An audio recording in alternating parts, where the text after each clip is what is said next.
Bonjour tout le monde, Martin Latulippe ici, conférencier, auteur, coach. Aujourd'hui, je vous partage 2 stratégies excessivement puissantes qui m'accompagnent depuis maintenant 20 ans. Et aussi une réflexion très pertinente que vous ne voulez pas manquer sur pourquoi est-ce qu'il faut appliquer ces 2 stratégies-là avec fréquence, spécialement dans l'économie d'aujourd'hui. Alors, bienvenue dans la vidéo numéro 28 dans le cadre du défi dans 30 jours, j'aurai. La première stratégie, elle est très simple, mais malheureusement, pratiquée par très peu de personnes dans notre société. Et pourtant, c'est une mine d'or. Quelle est cette stratégie? Eh bien, c'est celle de lire des livres avec constance et fréquence. Imaginez le raccourci exceptionnel que d'avoir le privilège de se recueillir dans des livres de des gens qui ont étudié des thématiques, des problématiques, des stratégies de réussite au niveau psychologique, philosophique, peu importe ce que c'est. C'est fou comment est-ce que des gens vont se priver d'un raccourci énorme simplement à ne pas lire des livres. Alors, au cours des 20 dernières années, j'ai pu lire des centaines et des centaines de livres facilement qui m'ont coûté 20, 30 $, 20 €, mais qui en même temps, plusieurs d'entre eux m'ont rapporté des dizaines de milliers d'euros, m'ont permis d'éviter des centaines d'erreurs, d'économiser des heures et des heures que j'aurais pu perdre à tenter de chercher la solution par moi-même, alors que très souvent, ça se trouve dans les livres. Et c'est très décevant quand on réalise que de nos jours, le citoyen normal va peut-être lire 1 à 2 livres par année. Moi, je vous recommande de lire facilement 1 livre par mois. Moi, j'en lis 2 par mois. Mais imaginez la personne que vous pouvez devenir après avoir lu 12 livres, 24 livres, 36 livres, 48 livres.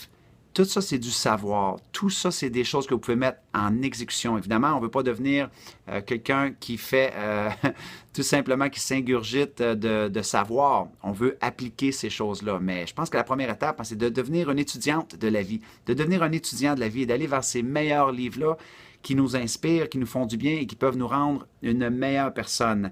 Alors voici, on va faire une petite chose vraiment amusante dans le cadre de cette 28e vidéo-là. Eh bien, simplement me partager dessous votre livre fétiche à vous, votre livre préféré qui vous a fait le plus de bien, qui vous a permis de progresser au niveau philosophique, psychologique, dans votre mieux-être. Peu importe ce que c'est, simplement le laisser dessous. J'ai hâte de voir qu'est-ce que vous lisez parce que je suis toujours à la recherche de livres pour m'inspirer. Pour les curieuses et les curieux, mon livre fétiche, c'est L'Alchimiste. J'ai lu ce livre-là 17 fois au cours des 20 dernières années, je sais. Et c'est pas parce que je comprends pas l'histoire, là, OK? Je la sais, l'histoire, je connais la fin, mais je relis constamment ce livre-là lorsque je suis en panne, lorsque j'ai besoin d'une inspiration additionnelle, lorsque je veux me rappeler c'est quoi ma propre légende personnelle, parce que c'est de ça dont parle le livre. Soyez des étudiantes et des étudiants de la vie, lisez des livres. Deuxième stratégie que très peu de personnes font et que pour moi, je ne sais même pas où ce que je serais dans ma vie si je n'avais pas fait ça, qui est celle de tenir un journal personnel. Vous voyez, je fais juste m'acheter des petits livres de notes et j'écris constamment au début de mes journées, fin de mes journées, avant une grosse action, après une action que j'ai pu entreprendre dans ma vie, dans mon entreprise. Ça me permet d'éventer mes états d'âme, ma psychologie, ma philosophie de vie, mes succès, mes déceptions. C'est incroyable. Cette stratégie-là, premièrement, elle me permet de devenir un meilleur observateur de mon aventure. Laissez-moi répéter, je suis en public en délire, devenir un observateur de mon aventure. La psychologie nous enseigne qu'on aurait davantage à devenir un peu l'observateur de notre aventure. Ça nous empêcherait de faire bien des erreurs, de dire bien des choses stupides si on avait la chance de s'observer et de se dire comme « Hey, fais pas ça! Hey, la prochaine fois, fais pas ça! » D'écrire un journal, ça nous permet d'avoir une meilleure perspective sur notre aventure, sur nos tentatives, sur nos échecs, sur nos forces. Alors pour moi, écoute, c'est une stratégie énorme qui est celle de coucher sur papier qui on devient, nos peurs, nos craintes. Et la plus grande puissance de cette stratégie-là pour moi, c'est de revenir en arrière et de lire le chemin parcouru. J'ai des vingtaines de livres comme ça, une vingtaine de livres comme ça derrière moi que j'ai remplis au fil des années et d'aller lire où j'étais il y a 20 ans. À quel point j'étais dans mes peurs, dans mes incertitudes, dans le doute, dans l'anxiété, dans le manque d'estime. C'est incroyable et c'est une démonstration réelle que lorsqu'on devient un étudiant de la vie, un peu en lisant des livres comme ça, lorsqu'on met en perspective sa vie en tenant un journal et qu'on voit ses progrès constamment, c'est incroyable qui on peut devenir. Alors, tenez un journal. Et ultimement, la gang, quel beau cadeau à laisser à ses enfants, qui est de laisser sur papier, eh bien, vos états d'âme, votre vie, vos philosophies par rapport à l'avenir, à ce que vous pensez, les valeurs que vous avez. Alors, tenez un journal, soyez des étudiantes, lisez des livres. Mais ultimement, pourquoi faire ça? Voici, moi, pourquoi je trouve que c'est important, en fait, essentiel, ces deux stratégies-là. Eh bien, vous avez probablement déjà remarqué que, comme moi, qu'on vit dans un monde quand même un peu chaotique, dans le sens qu'on est énormément sollicité psychologiquement, on vit dans un monde de distraction et on a l'impression souvent de courir à gauche et à droite pour son prochain succès, pour sa prochaine promotion, pour son prochain petit bonheur.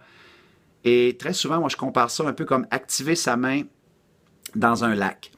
Vous avez probablement déjà fait ce jeu-là rapidement. Hein? Vous savez que les débris eh bien, vont monter à la surface et c'est impossible d'avoir une vision limpide du fond de l'eau. Et très souvent, les gens, c'est ce qu'ils font.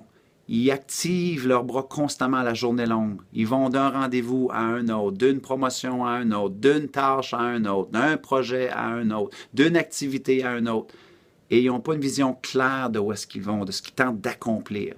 Moi, je pense qu'il n'y a rien de plus puissant que d'enlever sa main du lac. Qu'est-ce qui se passe quand on fait ça? Eh bien, lentement mais sûrement, les débris retombent dans le fond de l'eau. Rapidement, on peut avoir une vision limpide du fond de l'eau et on peut même avoir un reflet de notre propre image sur la surface de l'eau, une image claire. Je pense que de développer la discipline, de trouver des stratégies pour nous-mêmes, pour prendre des rendez-vous avec nous-mêmes et se déposer émotionnellement, se déposer psychologiquement, ça nous permet d'enlever notre main de notre lac psychologique et d'avoir une vision claire à tous les jours, un peu meilleure de qui on veut devenir et où est-ce qu'on veut aller. Et pour moi, lire des livres avec fréquence et constance sur des trucs qui vous intéressent, qui vous passionnent, que vous allez ensuite mettre en application et tenir un journal, eh bien, c'est certainement deux de mes stratégies préférées pour enlever la main de mon lac à moi.